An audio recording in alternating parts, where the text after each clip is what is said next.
বিধায়ক অখিল গগৈৰ উপস্থিতিত আজি মাজুলীত অনুষ্ঠিত হ'ল ৰাইজৰ দলৰ এক যোগদান কাৰ্যসূচী য'ত জিলাখনৰ কংগ্ৰেছ আৰু আপৰ বহু নেতাকৰ্মীয়ে দল ত্যাগ কৰি ৰাইজৰ দলত যোগদান কৰে। ইফালে বিধায়ক অখিল গগৈৰ মন্তব্য, যোৱা ২৬ অক্টোবৰৰ পৰা তেওঁ ঘৰলৈ যোৱা নাই। বিজেপিক পৰাস্ত কৰিহে ঘৰলৈ যাব বিধায়কগৰাকী।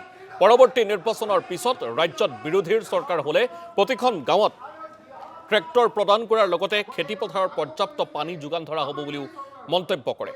ইয়াৰ পূৰ্বে তেওঁ যোৰহাট মাজুলী সংযোগী দলং নিৰ্মাণস্থলী পৰিদৰ্শন কৰে বিধায়কগৰাকীয়ে। শীঘ্ৰে দলং নিৰ্মাণৰ কাম পুনৰ আৰম্ভ কৰিবলৈ চৰকাৰলৈ আহ্বান জনায়।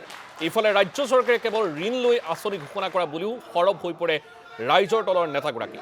লক্ষণীয়ভাৱে বিৰোধীৰ মিত্ৰতা সন্দৰ্ভত তেওঁ উল্লেখ কৰি কয় যে ২৬ৰ নিৰ্বাচনত আমি আকৌ একলগ হ'ম।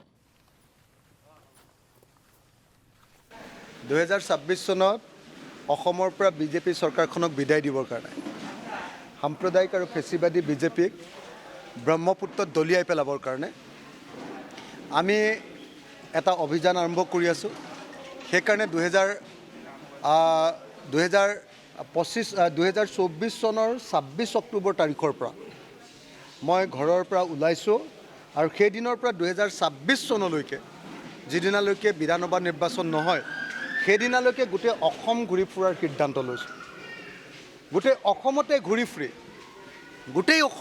ফুৰি আমি গোটেই অসমবাসীক সন্মিলিত কৰিব খুজিছোঁ, ঐক্যবদ্ধ কৰিব খুজিছোঁ আৰু সাম্প্ৰদায়িক বিজেপি যি গোটেই বস্তুৰ দাম বঢ়াই অসমৰ মানুহক চলিব নোৱাৰা কৰি দিছে, সেই বিজেপিক ২০২৬ চনৰ বিধানসভা নিৰ্বাচনক হৰুৱাবৰ কাৰণে আমি পল লৈছোঁ।